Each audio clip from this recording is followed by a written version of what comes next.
Assalamualaikum Smartizen, kembali lagi pada ulasan internasional ITD. Teman-teman Smartizen semua perlu tahu nih topik-topik hangat yang tengah diperbincangkan di dunia. Simak laporan kami. Asia menjadi titik panas perseteruan Amerika dan Cina. Kongres Amerika memperingatkan Cina memiliki senjata nuklir elektromagnetik.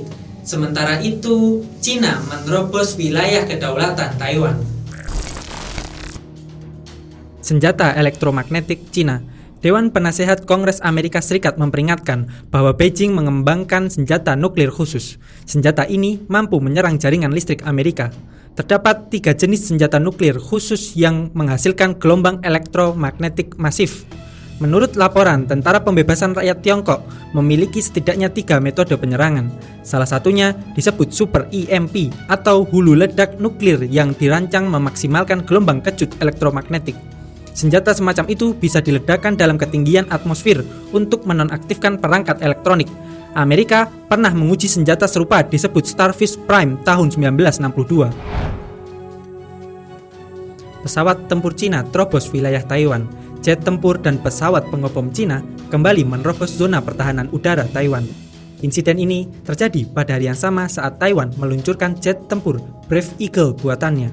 Angkatan Udara Taiwan menyebut Cina mengirim pesawat pengebom Xi'an H-6 dan jet tempur J-10. Situasi ketegangan diperparah dengan kondisi Laut Cina Selatan yang makin memanas. Perseteruan Amerika Serikat dan Cina berdampak pada pentingnya Taiwan bagi kedua negara. Cina menganggap Taiwan wilayah kekuasaannya dan berupaya mengambil alih pemerintahan Taiwan. Sedangkan bagi Amerika, Taiwan adalah sekutu strategis Amerika yang harus dilindungi. Sejauh ini, Amerika menjadi pemasok utama bagi militer Taiwan. Sementara itu, Cina mengancam akan memberikan sanksi kepada perusahaan yang terlibat penjualan senjata Amerika ke Taiwan. Perkembangan situasi di Asia Selatan. Perseteruan India, Pakistan, Cina makin memanas. Setengah staf diplomatik Pakistan diusir India. Di sisi lain, Cina mengerahkan ribuan pasukan di perbatasan India. India usir separuh diplomat Pakistan.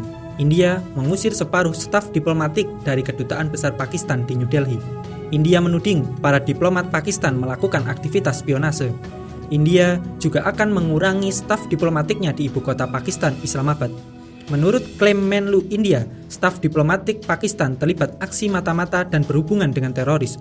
Mereka terlibat dalam tindakan spionase dan mempertahankan hubungan dengan anggota teroris. Kemenlu Pakistan membantah tuduhan India bahwa stafnya melanggar kesepakatan diplomatik dan melakukan aksi mata-mata.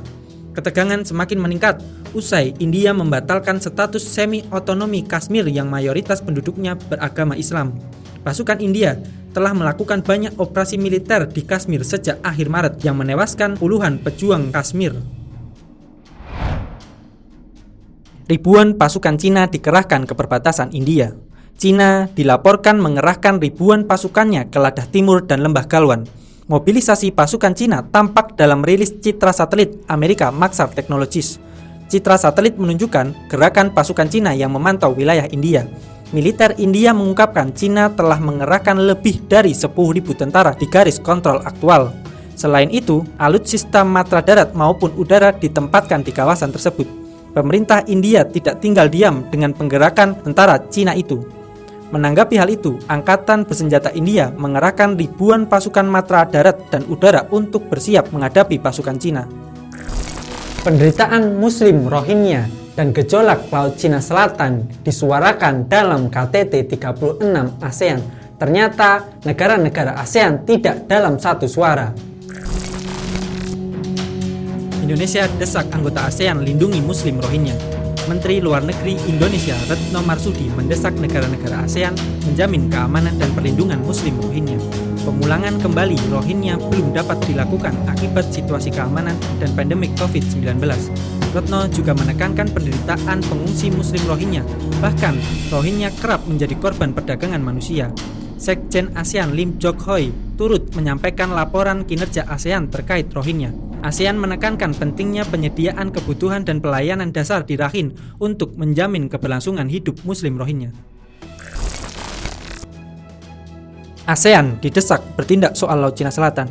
Presiden Filipina Rodrigo Duterte mendesak ASEAN menemukan cara jitu untuk menyelesaikan sengketa Laut Cina Selatan. Dalam pidatonya di KTT ASEAN ke-36, ia menyatakan ketegangan di Laut Cina Selatan harus diturunkan tensinya. Duterte menambahkan tindakan provokatif hanya akan memicu perseteruan. Selain itu, ia menekankan pentingnya semua negara mematuhi hukum internasional dan UNCLOS 1982. Brunei, Malaysia, Filipina, dan Vietnam merupakan negara yang mengklaim sebagian Laut Cina Selatan, sementara Cina mengklaim kedaulatan wilayah Laut Cina Selatan. Beda sikap negara ASEAN terkait Laut Cina Selatan. Situasi Laut Cina Selatan tengah memanas. Isu Laut Cina Selatan menyeruak di KTT ASEAN Jumat 26 Juni. Vietnam dan Filipina menyuarakan pelanggaran hukum internasional yang dilakukan Cina. Perdana Menteri Vietnam Nguyen Xuan Phuc menilai pergerakan militer Cina telah mengganggu stabilitas keamanan di kawasan. Sementara Presiden Filipina Rodrigo Duterte bersikap senada terkait ketegangan di Laut Cina Selatan. Laut Cina Selatan menjadi medan persaingan baru bagi Cina dan Amerika Serikat. Berbeda dengan Vietnam dan Filipina, Presiden Indonesia Jokowi justru menekankan netralitas ASEAN. Ia berharap ASEAN tidak menjadi objek persaingan politik global.